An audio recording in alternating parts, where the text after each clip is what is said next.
പുറപ്പാട് 8 മുതൽ 32 വരെയുള്ള വാക്യങ്ങൾ.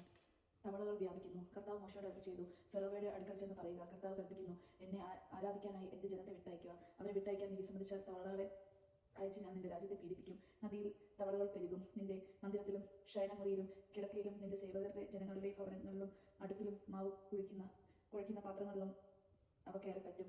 നിന്റെയും ജനത്തിന്റെയും സേവകരുടെയും മേൽ അവ പറന്നു കയറും. കർത്താവ് മോശയോട് കൽപ്പിച്ചു, അഹറോനോട് പറയുക, നിന്റെ വടി കയ്യിലെടുത്ത് നദികളുടെയും തോടുകളുടെയും കുളങ്ങളുടെയും മേൽ നീട്ടി ഈജിപ്റ്റ് മുഴുവൻ തവളകളെ കൊണ്ട് നിറയ്ക്കുക.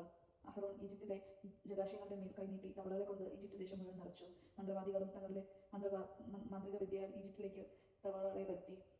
അനന്തരം ഫറവോ മോശയെയും അഹറോനെയും വിളിച്ചു വരുത്തി പറഞ്ഞു, എന്നിൽ നിന്ന് എന്റെ ജനത്തിൽ നിന്ന് തവളകളെ അകറ്റിക്കളയുന്നതിന് കർത്താവിനോട് നിങ്ങൾ അപേക്ഷിക്കുവാൻ. കർത്താവിന് ബലിയർപ്പിക്കാനായി ജനത്തെ ഞാൻ വിട്ടയക്കാം. മോശ ഫറവോയോട് പറഞ്ഞു, തവളകളെ നിന്നിൽ നിന്ന് നിങ്ങളുടെ ഭവനത്തിൽ നിന്നും അകറ്റി നദിയിൽ മാത്രം ഒതുക്കി നിർത്താനായി നിനക്കും സേവകർക്കും ജനത്തിനും വേണ്ടി ഞാൻ എപ്പോഴാണ് പ്രാർത്ഥിക്കേണ്ടതെന്ന് അറിയുക. ഫറവോ പറഞ്ഞു. നാളെ മോശ തുടർന്നു, അങ്ങനെ ആകട്ടെ, നിങ്ങളുടെ ദൈവമായ കർത്താവിന് തുല്യനായി മറ്റാരുമില്ലെന്ന് അങ്ങനെ നീ ഗ്രഹിക്കും. തവളകൾ നിന്നിൽ നിന്ന്, വീടുകളിൽ നിന്ന്, സേവകരിൽ നിന്ന്, ജനത്തിൽ നിന്ന് അകന്ന് നദിയിൽ മാത്രം ഒതുങ്ങി നിൽക്കും.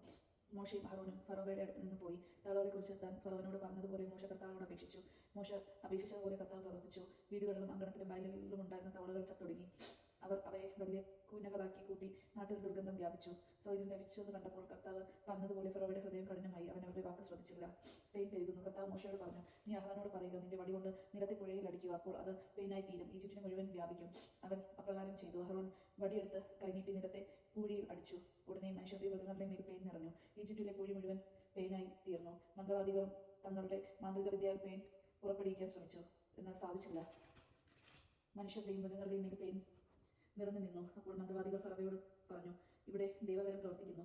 എങ്കിലും കർത്താവ് മുൻകൂട്ടി അറിയിച്ചതുപോലെ ഫറവോ കഠിന ഹൃദയനായി നിലം കൊണ്ടു. അവൻ അവരുടെ വാക്ക് ശ്രദ്ധിച്ചില്ല. ഈച്ചകൾ വർദ്ധിക്കുന്നു. കർത്താവ് മോശയോട് അരുളി ചെയ്തു, നീ അതിരാവിലെ എഴുന്നേറ്റ് ഫറവോ നദിയിലേക്ക് വരുമ്പോൾ അവിടെ വഴിയിൽ കാത്തുനിന്ന് അവനോട് പറയുക, കർത്താവ് ഇപ്രകാരം പറയുന്നു, എന്നെ ആരാധിക്കാനായി എന്റെ ജനത്തെ വിട്ടയക്കാത്ത പക്ഷം നിന്റെയും സേവകരുടെയും ജനത്തിന്റെയും മേൽ ഞാൻ ഈച്ചകളെ അയക്കും. അങ്ങനെ ഈജിപ്തുകാരുടെ ഭവനങ്ങൾ ഈച്ചകളെ കൊണ്ട് നിറഞ്ഞു. അവർ നിൽക്കുന്ന സ്ഥലം പോലും ഈച്ചക്കൂട്ടങ്ങൾ പൊതിഞ്ഞു. എന്നാൽ എന്റെ ജനവും വസിക്കുന്ന ഗോഷേൻ പ്രദേശത്തെ ഞാൻ ഒഴിച്ചു നിർത്തും. അവിടെ ഈച്ചകൾ ഉണ്ടായിരിക്കുകയില്ല. അങ്ങനെ ഭൂമിയിൽ ഞാനാണ് കർത്താവെന്ന് നീ ഗ്രഹിക്കും. എന്റെ ജനത്തിൽ നിന്ന് ഞാൻ വേർതിരിക്കും. ഈ അടയാളം നാളെ തന്നെ കാണപ്പെടും. കർത്താവ് അപ്രകാരം പ്രവർത്തിച്ചു. ഫറവോയുടെയും സേവകരുടെയും ഭവനങ്ങൾ മാത്രമല്ല, ഈജിപ്റ്റ് രാജ്യം മുഴുവൻ ഈച്ചകളെ കൂട്ടം കൊണ്ട് നിറഞ്ഞു. ഈച്ചകൾ മൂലം നാട് നശിച്ചു തുടങ്ങി. അപ്പോൾ ഫറവോ മോശയോടും അഹറോനോടും വിളിച്ചു പറഞ്ഞു, നിങ്ങൾ പോയി രാജ്യത്തിനുള്ളിൽ എവിടെയെങ്കിലും നിങ്ങളുടെ ദൈവത്തിന് ബലി അർപ്പിച്ചുകൊള്ളുവിൻ. മോശ പറഞ്ഞു, അങ്ങനെ ചെയ്യുന്നത് ശരിയല്ല. കാരണം ഈജിപ്തുകാർക്ക് അരോചകമായ വസ്തുക്കളാണ് ഞങ്ങളുടെ ദൈവമായ കർത്താവിന് ഞങ്ങൾ ബലിയർപ്പിക്കുന്നത്. തങ്ങൾക്ക് രോചകമായ വസ്തുക്കൾ അവർ കാണി ബലിയർപ്പിക്കുകയാണെങ്കിൽ അവർ നമ്മളെ കല്ലെറിയുകയില്ലേ?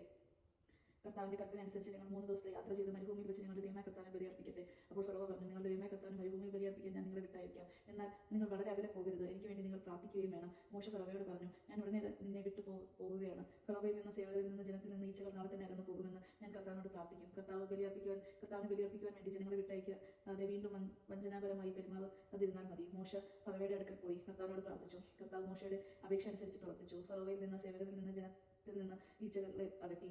ഒന്നുപോലും അവശേഷിച്ചില്ല. എന്നാൽ ഫറവോ ഇപ്രാവശ്യം ഹൃദയം കഠിനമാക്കി. അവൻ ജനത്തെ വിട്ടയച്ചില്ല. ദൈവജനമാണ് നാം കേട്ടത്. നമുക്ക് ദൈവത്തെ സ്തുതിക്കാം. ക്രിസ്ത്യാനിക്ക് സ്തുതി.